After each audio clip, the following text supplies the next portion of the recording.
So next I'm going to talk about a film that is not talked about very much at all. In fact, this is the first review of the anime on YouTube because no one has done it before.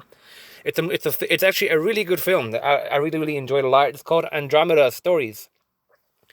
It's a sci-fi film revolving around this kingdom that gets invaded by this army of robots that are trying to possess the rulers and cause destruction and just kind of like end humanity. And the king and queen give birth to twins, which apparently is a bad omen. And so one of the twins gets taken and given to some peasant, and because they don't want the kingdom to know that they were twins. And then the other one stays behind, gets raised by the queen, and they're from a royal bloodline where they cannot be corrupted by the machines. And the kid has powers. He's able to use basically the spirit gun. But this is what way before Yu Hakusho. If anything, Yu Hakusho borrowed from this. Also, if you're familiar with the game Terra Enigma, which I've talked a lot about before, that game is very similar to this movie. A lot about death and resurrection of life, and it's just mad scientist sci-fi type.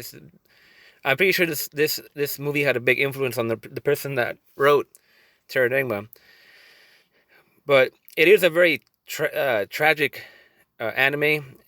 Everybody dies by the end of it, and it's similar to Nausicaa, The Valley of the Wind, but this is 2 years before that movie came out because this is 1982, and dare I say, I actually liked this film more than Nausicaa, The Valley of the Wind, because this is like the for adults version, whereas Nausicaa is like more like for the kids version. There's much more deeper meaning and themes explored and story writing in this film. And there's a lot of deaths. There's a lot of brutal death scenes in this film, and it's a really old film. Like I was saying, it's from 1982. A lot of brutal death scenes. There's nudity, and so there's also several time skips because it follows the life of the prince as he grows up and looks for his lost twin eventually. And it starts off with there's this woman that is kind of wandering around the city, and she's from a planet that had gotten wiped out by the robots because the planet she's on becomes the next target. And she gets into a battle with this guy, this drunk guy, and she ends up winning. And he kind of becomes like mystified by her. And they do meet later again when there's the attack going on, and it's revealed that she is also like a robot. She said she's not quite human, not quite robotic, but you could see that she has robotic parts inside of her. She was like shape shifting or something. She has very good swordsman skills. She has grenades. She has lightning attacks. And so the kingdom gets overtaken and destroyed by the robots. The the queen and the son, they do manage to, in the prince, they do manage to escape, just barely. Like even the nurse that was taking care of them that had given away one of the babies, she gets eaten by the robotic fish in the ocean. It's brutal, and they survive because of the kid's powers, and they get washed up ashore, and they have to basically survive in the wild and try to make life happen with any nearby towns that are still around as the robots destroy them bit by bit by bit.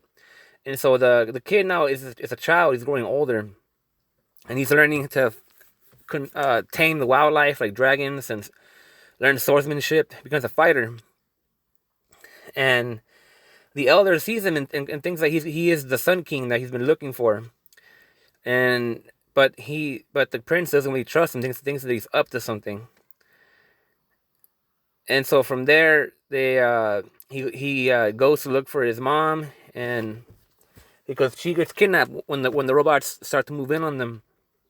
Now the mom is a strange character because, well, she was easily manipulated by the machine god because her brother and the king were taken in by the robots, and they made them immortal by making them machine-like. So they claim that they're always happy and they don't fear death because they can just come back again as another life form. And the queen, she wants to do this. She doesn't see anything wrong with that. But the prince, Jimma, he has a lot wrong with it because he feels that these people are, even though they have that, they appear to be easily controlled and always monitored. So he didn't see it as a real happiness. But the mom is stubborn and decides to just go anyways. And they turn her into a machine in that planet. Now there's the robots are now wiping out the last of humanity, similar to like MD Geist. And by this time the prince ends up meeting his twin, who's a twin sister. It was pretty clever how they hid her behind like a mask, like a face mask.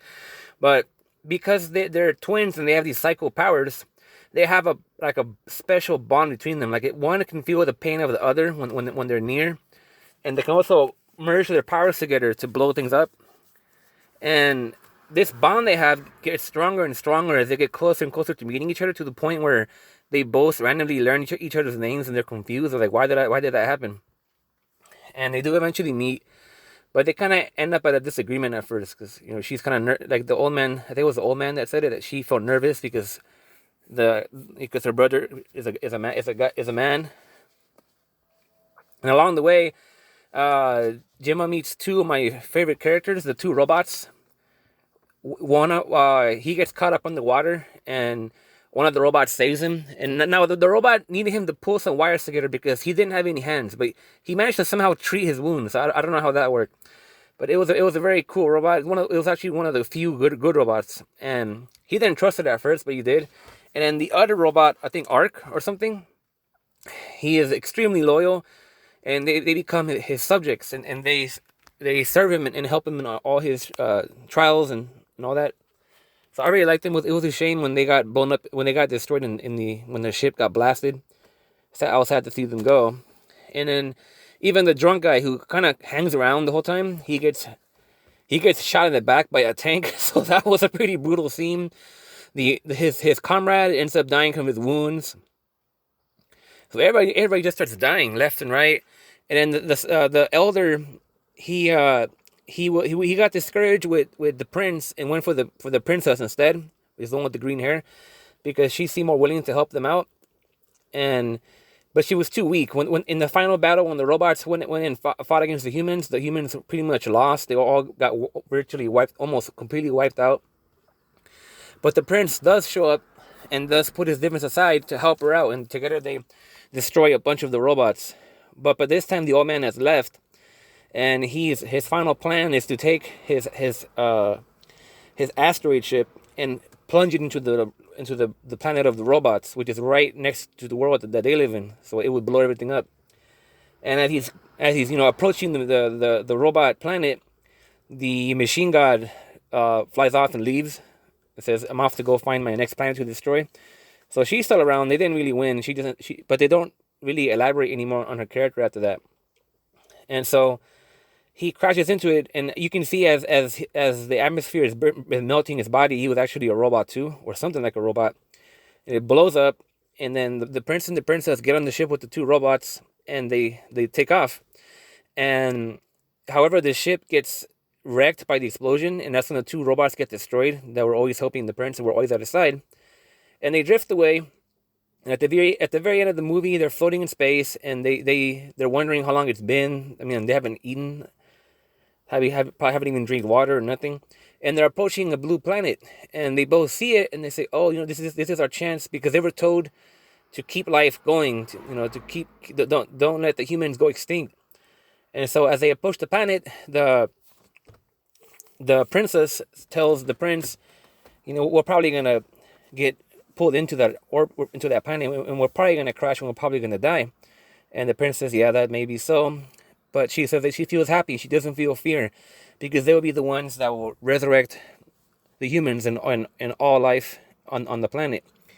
And so the ship crashes. They in the bottom in the ocean, goes to the very bottom. They did kiss right before that, and they both held hands and laid down next to each other, and they both drown at the very end of the film. And their bodies decompose, and all the bacteria and viruses that came out of them eventually resurrected life on the planet Earth. And so the entire beginning of the Earth plays out at the end, where the bacteria become fish, and then the fish end up going to the land, and then we get the mammals, and we get the dinosaurs, and we get the humans.